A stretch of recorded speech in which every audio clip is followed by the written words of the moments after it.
We hear the stories all the time. Man gets 20 to life for deadly assault, or women sentenced to 10 years for drug trafficking. More men and women are being sent to jail or prison every day, and even more are simply sitting in jails to await their trials. Why are there so many people behind bars? And what really goes on behind those iron doors? Better yet, what happens when the people get out? The only way to know is to go straight to the source. This is Justice Uncovered.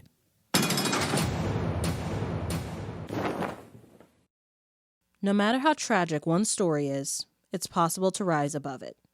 This guest experienced a good deal of trauma during his childhood, yet his story gives hope for a brighter future despite a dark past. We start our conversation by discussing the role his parents played in that past. Brace yourself. First question I'm going to ask you, for the record, is what is your name? My name is Carlos Imad Jermaine Michael Martin. Ooh, there's a name. Indeed. They were happy to have me, I guess. All right. So before we really get started, are you comfortable with this interview being shared publicly for the purposes of the podcast, which is magnifying the voices of the unheard within the criminal justice system? 100%. Yes. Awesome. Now we're going to get into it. So what is your line of work right now? Right now, I am a youth coach through the Night School, which is a for-profit chess instruction company. I work out of the Miami chapter virtually, and I work at a car wash. I am a customer service representative / sales / attendant. Cool. How long were you incarcerated for? I was incarcerated just a month shy of 8 years. So about 95 months. Okay. Wow, that sounds terrible when you think about it like that. It does sound pretty long. So, if you don't mind my asking, of course, what were you incarcerated for?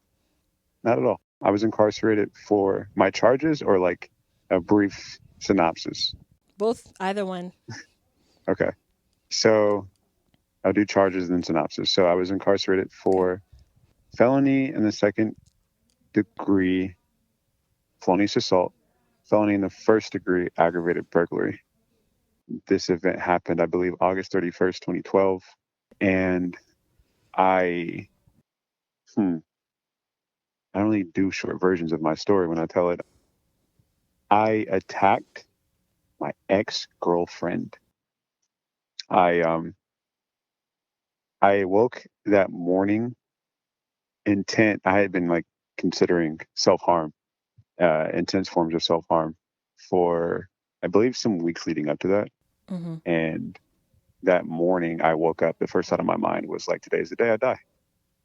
So my response to that was like, I think I was a bit sad, but it was also like I was angry. And in my anger, I tried to direct it towards someone else to hurt. That was just doubly cowardice in that sense. One, in wanting to end my own life, and then two, attacking someone that really hadn't done anything to me. Right. So synopsis ended. Wow. Yeah. How old were you when that happened? Like when you ended up getting arrested and convicted? I was 20 years old. It was the second day of my sophomore year at Columbus State. Ooh. Yeah. I didn't go to class that day. At a point, I texted a good friend, and it was just, everybody was kind of like, aren't you supposed to be in class? And this is after. Right. After the attack, but before the arrest. It was just bizarre. It was bizarre because, like, during the course of events, I later came to talk about it, and I was like, the one of the sick things about it is that based on the quality of our relationship prior to this, it didn't even feel like I was very hostilely. Is that a word? I was interrogating somebody with hostility. Nothing that occurred in that conversation prior to the attack seemed out of step with the quality of our relationship prior to it, which just speaks volumes to like how toxic it was.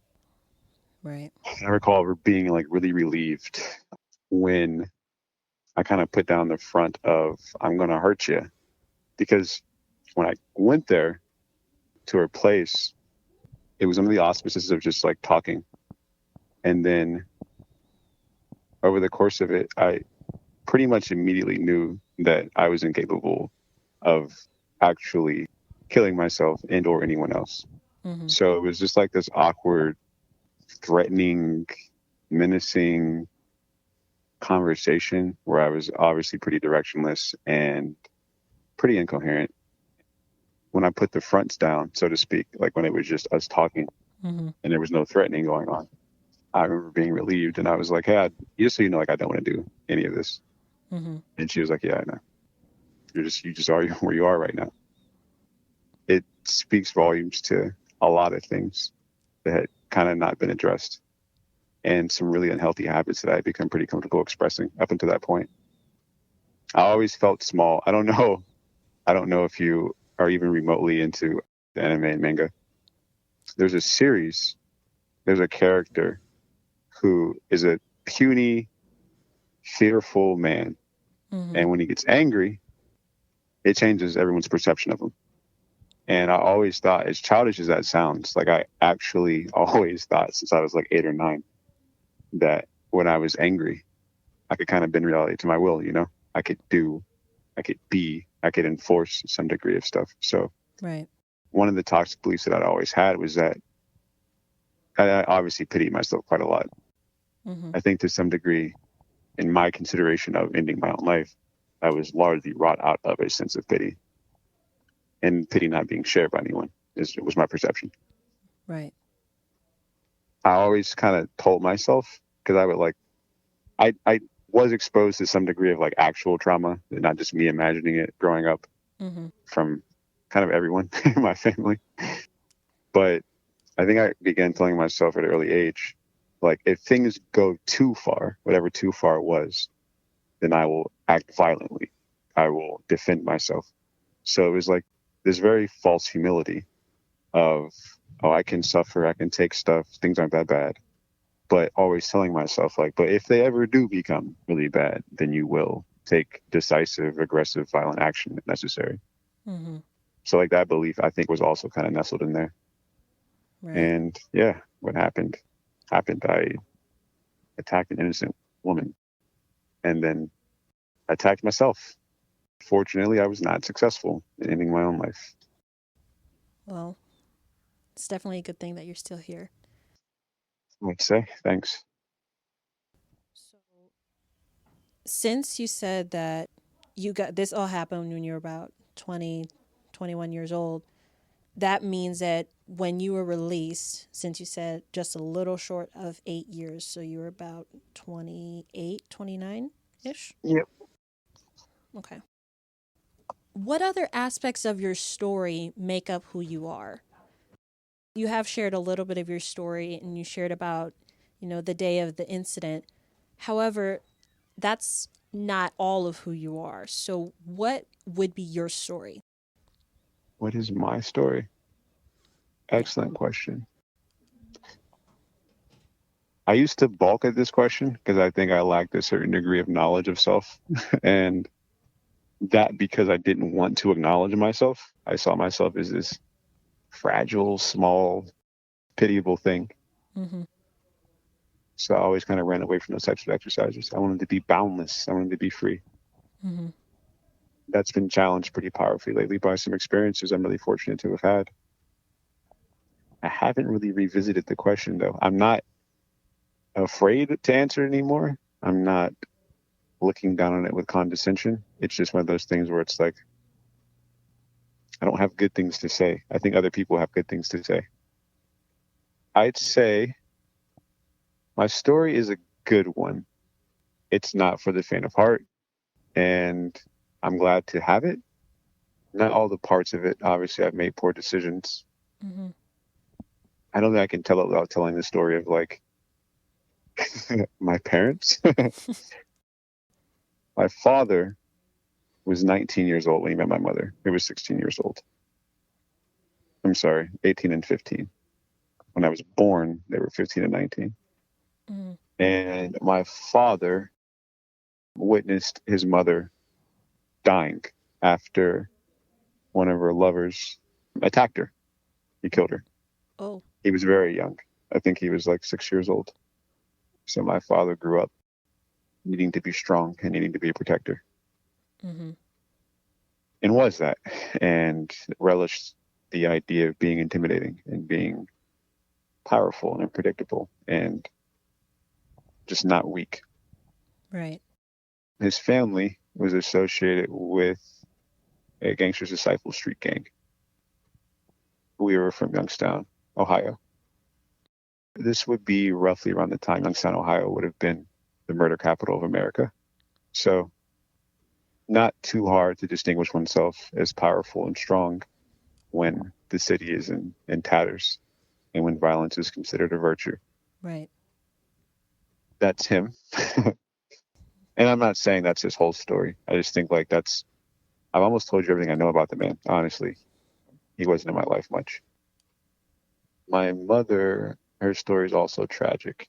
I will not share too many details of that, but I think they say trauma not transformed is transferred. I don't know if that's like completely bankrupt psychologically. I don't presume to be a psychiatrist, but it does seem to stand in many cases. She's gone through quite a lot.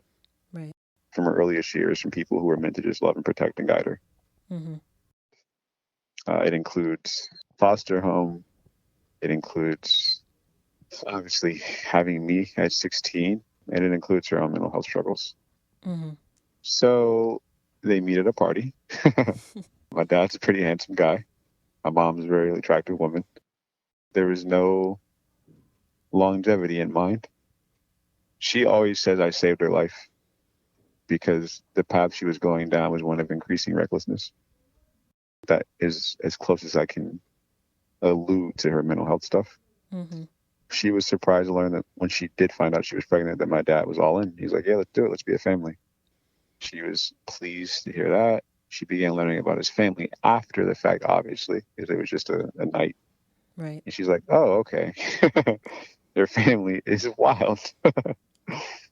And she's a mom. So I think to a degree her instinct was like, okay, like my son can have you in his life and the people in your family that are like not actively sowing chaos in the world. But it was concerning for her. And I think she was always willing to pull me away from that environment. Right. Because that environment was death. So the story is told. He agreed for a time. She had ambitions. She realized what she had to do to provide for a child and the life she wanted for herself. My great aunt Retina agreed that life was sacred. I think my mom was kind of teetering at a point on like to bring the pregnancy to full term or not. And my great aunt Retina, I believe, was greatly impactful in not only keeping me alive, but keeping me in the family. Right. My mom was not allowed to live with her mom. My grandmother told my mom, you either come home by yourself or you don't come home at all. When my mom was delivering me, after my mom delivered me. Wow. My mom called my great aunt Retina. She told her that life is sacred, a baby is a blessing. Come stay with me. We'll get you together. My mom's a smart lady, and I believe she finished her LPN, her licensed practical nursing certification, her degree. Mm-hmm. Not too many years after I was born. I know she was a phlebotomist, a nurse aide, phlebotomist, and eventually an LPN. My father had a different idea what it meant to be a family man.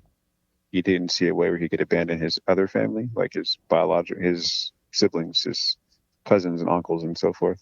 Mm-hmm. My mom was trying to leave the city because it was infested. The story differs at this point. In one version, she gave him an ultimatum and was like, choose us or choose them. I need to protect him. He needs to be like safe and grow up well and be guided correctly. Right. Another version of the story is they just fell out of contact when she moved with me. So the funny thing is that she's the one that's offered both versions of the events. So I don't really know which one to believe. Yeah. I think I've derived a certain sense of identity from those events, right? Like I'm in therapy to release the negative perceptions of myself from those events, but the positive elements, that life is sacred, to be alive, to exist is a blessing. Right. I look at the instances that went into me actually coming alive, being able to live, as opposed to other options. Right. My mom baptized me, which I always like loved that. She was like, yeah, I gave you up as my firstborn. And I told God, like, hey, he kind of has to step in because I can't do this. I don't know how to do this. I can't do this. That's kind of an important point in my story because very much so at an early age, like around 15, 16, I started challenging the idea of being gods. I got involved into some occult stuff, and I just began rebelling super hard against everything. Mm-hmm. It was predicated on my mom and I's relationship deteriorating pretty badly around this time. Mm-hmm. She discovered that I was sexually active, and that was not cool. She was afraid that I would get someone pregnant at 15 or 16, like she did. Right. Come to find out, she believes in like generational curses and some degree of like ancestor stuff. So like that does make sense from her perspective. Right. At the time, you just think like your parents overreacting, that you're doing something that every American teenager does. Mm-hmm. It was in that state that like basically I was told no on 2 separate occasions. There was an incident with my mom. She was going to drop me off to children's services when I was 15, basically to put me in foster care because she thought that I was helping her then boyfriend to cheat on her. And in general, she just didn't like a lot of my actions around that time. So after that event, I then sought the family that I could connect with, friends that I could connect with, and say, hey, like, can I live with you? I don't want to be here anymore, and I'm not wanted. Like, it's a win-win. Universally, there was a sense of, no, we can't. As a 15-year-old, you're like, I don't understand. Adults they have abilities to help kids, Right. and I need help. This is not a good environment for me. Right. There's more to the story, which I'm omitting on purpose because like I just don't want to. I don't know. It's still my mom. Of course. Them knowing those details even still like wasn't enough to kind of do anything. Mm-hmm. So that was like my first moment of being disenfranchised, and I took it really hard. And I began questioning, like, I guess, kind of like the fibers of my existence. Like, wait a minute, good people can do bad things, and then when you want to be good, like no one is around to help, which wasn't cool as a feeling. I don't see it that way anymore, but that's how I looked at it then. Mm-hmm. And the second instance was just an instance of me wanting to, like, I guess, validate myself as a person trying to get involved in a career, Mm-hmm. and then being denied. Again, I believe that it was easy to do that then. She denies any memory of this event, so like we just don't talk about it because I'm like, okay, I don't want to convince you of something that in your mind didn't happen. Mm-hmm. But there and again, it was like right after the intended foster care drop off, and it was like, I don't know, it was just a decision that I had to deal with. Mm-hmm. So at these points, I decided to try to gain control over my environment. I began questioning everything. I began questioning what good and evil were. And Mm-hmm. I didn't really have any type of faith formation. So engaging these topics from like a civics perspective is kind of labyrinthine. If you can't agree on what good is and you begin examining laws, it doesn't take much effort to try to deconstruct them. Mm-hmm. This was like not a one-off. I stopped doing social things with my peers. I wasn't involved in extracurriculars at this time. Like I would come home from school, 50-50 do my homework or not, if I had a good handle on the material, Mm-hmm. and then just sit in a dark room and try to meditate. And then when that would fail, I would basically just think about stuff and just start contemplating things. But it was from the perspective of things not mattering, of good not being enough, Mm-hmm. and then of me not being enough to handle life, to do good things, and it kind of spiraled. So before I knew it, I was involved in the occult because I wanted to test the idea of good not really being good, and maybe evil was good. Mm-hmm. As abstract as this all is, I assure you this was like, I think my daily life at a point in time.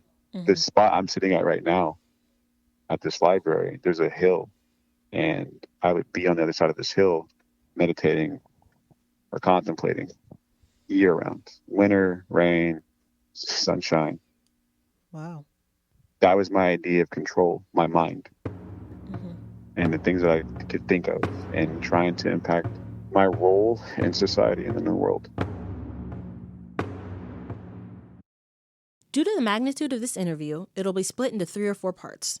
Something we touch on in every single part, though, is mental health, a particularly critical topic of discussion these days. You may have seen Oprah and Prince Harry's series on the very subject. In relation to incarceration, it becomes even more evident. A staggering 50% of inmates deal with mental health concerns, and roughly 15% have serious mental health issues. Of course, that percentage is likely higher due to the pandemic. My guest also mentioned some of the trauma he experienced due to his parents' mental health concerns that were never addressed, such as PTSD and likely anxiety and depression, that shaped the course of their lives and decisions. We'll get into more of this in part 2, so keep an eye out for the next episode of Justice Uncovered.